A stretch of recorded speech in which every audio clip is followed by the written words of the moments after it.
but it deals with some sins that a nation can have as well as an individual. As we begin, see if you can pick it out, because nothing is in the scripture by accident. Leviticus 5:1. If a person sins in hearing the utterance of an oath, now listen to this. He says, by hearing something. If a person sins in hearing the utterance of an oath and is a witness, if you saw it, whether he has seen or known of the matter, if it comes to your attention, and if he does not tell it, he bears guilt. You say, now what does that mean? It means this. Christian believer, if it comes to your ears or you personally witness something that you know is a violation against God, and you close your door, shut your window, walk away while it's happening, and keep the matter quiet, to you it's sin. We say, well, how does that apply? An entire generation has been murdered in this country in abortuaries. God spoke to my heart hard about this week. Organizations posing as legitimate women's health centers have been involved in the slaughter of an entire generation of human beings. And not only that, like the fictional ghouls of the writings of the 18th, 19th centuries, have sifted through containers for body parts to sell in order to make a buck.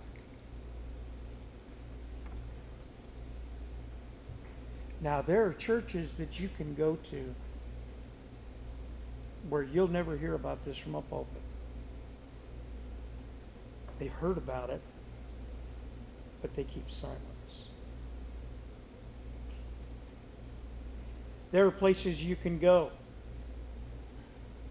where, for fear that it's going to upset people, you'll never hear about the rape and slaughter of young Christian women by those who worship a false god. There are places you can go where nobody says anything because it's politically incorrect for any given number of things. God says not to appropriately, with a heart that is filled with compassion of love and love for those who are involved, but to intentionally avoid speaking up and staying silent is sin. Wow.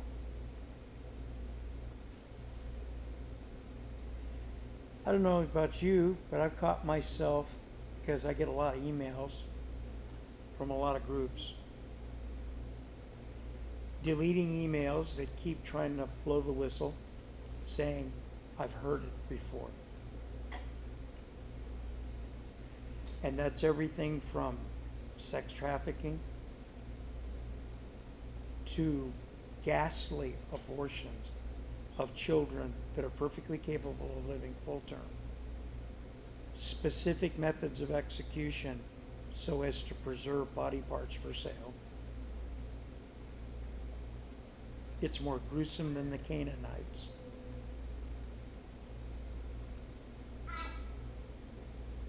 I've been in meeting rooms where people openly talk about how they don't see the problem, knowing that it would disenfranchise me to speak up and say, God says this is murder. And to feel that pressure to speak. I know what it's like. But the word here says it plainly. If a person sins in hearing the utterance of an oath and is a witness, whether he has seen or known of the matter, if he does not tell it, he bears guilt. Let me tell you what else this talks about. It talks about people who find themselves in positions where they feel that pressure not to speak up, and they spin it so that the story gets told, but not the whole story. Political groups looking the other way because we feel obligated to support those that we've been around, those who help us in other ways. Scripture says it's sin to withhold the whole story. Wow. Hard to walk away from that one, isn't it? So the question is, for those that have been in inductive Bible study classes, we got the O, observation. We got the I, interpretation.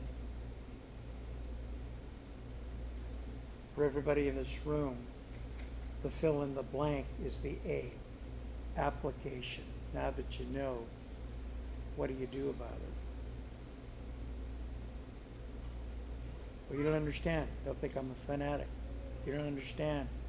I could lose my job. Why would you work someplace where you'd lose your job for saying, please don't kill?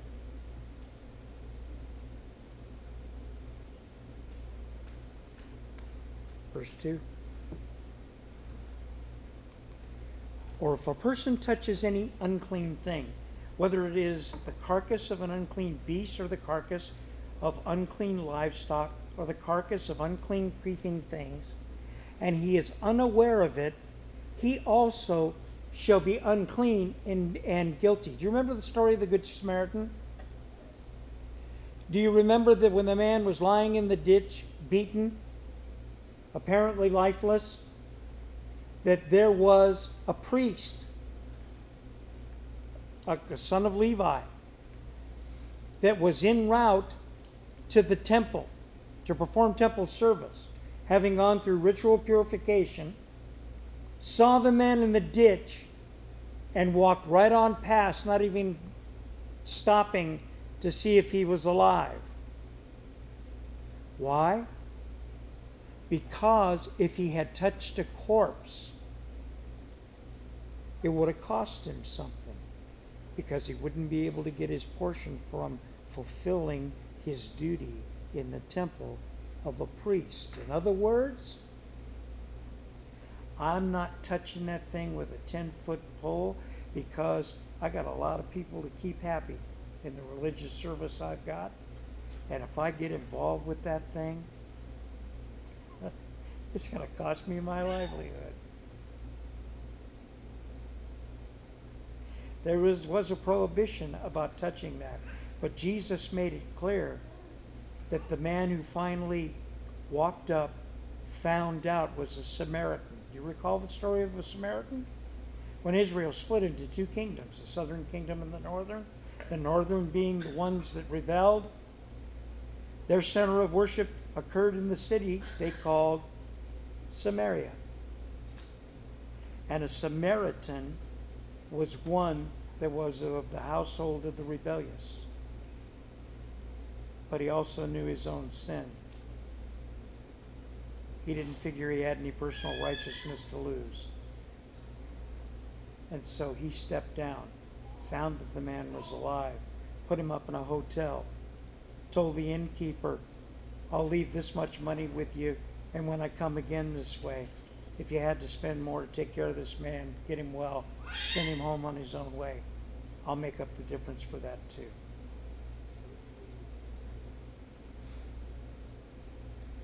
Third verse. Or if he touches human uncleanness, whatever uncleanness with which a man may be defiled, and he is unaware of it, when he realizes it, then he shall be guilty. Or if a person swears speaking thoughtlessly. Now we've gone from preaching to meddling. What is this saying? If a person has trouble with their mouth,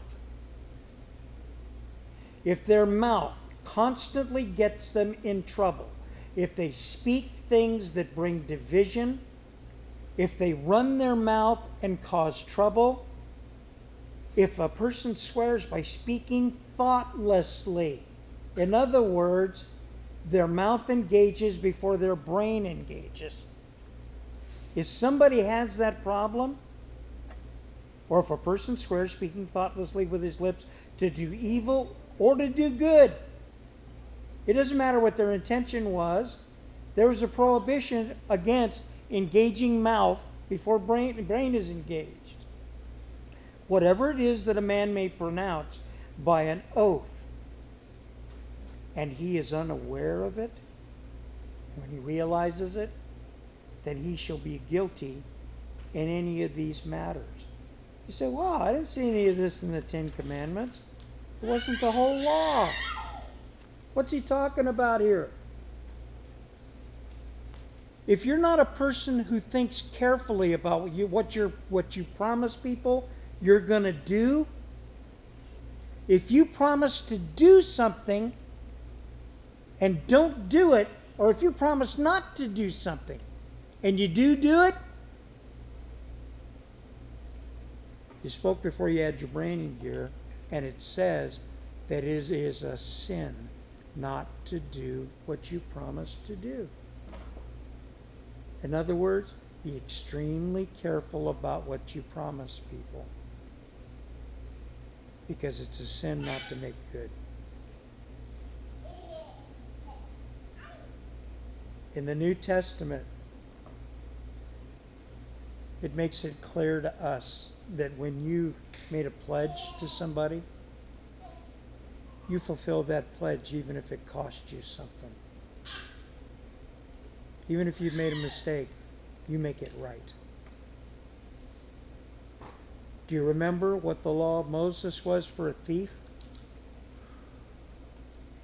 With a thief, if you stole something and you're a thief, you had to restore what you stole.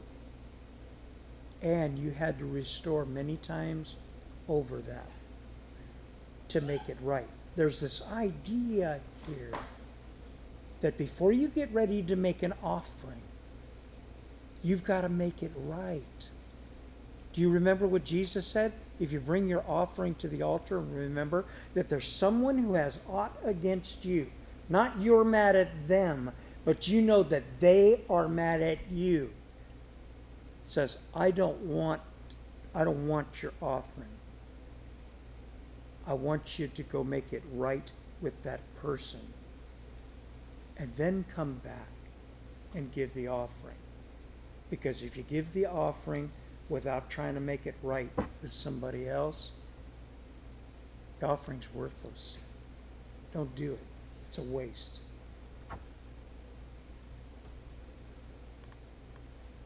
Fifth verse. And it shall be when he is guilty of any of these matters, that he shall confess that he has sinned that thing. That's where it is. It gets worse. When we sin intentionally, the requirement was, in the Old Testament, to stand up in front of the congregation and to tell everybody what kind of a dirtbag thing you did. And then to offer the sacrifice. Aren't you glad we don't live in the Old Testament anymore? You know what?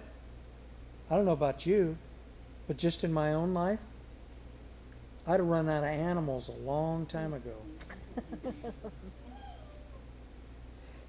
And he shall bring his trespass offering to the Lord for his sin which he has committed, a female from the flock, a lamb, or a kid of the goats as a sin offering. So the priest shall make atonement for him concerning his sin.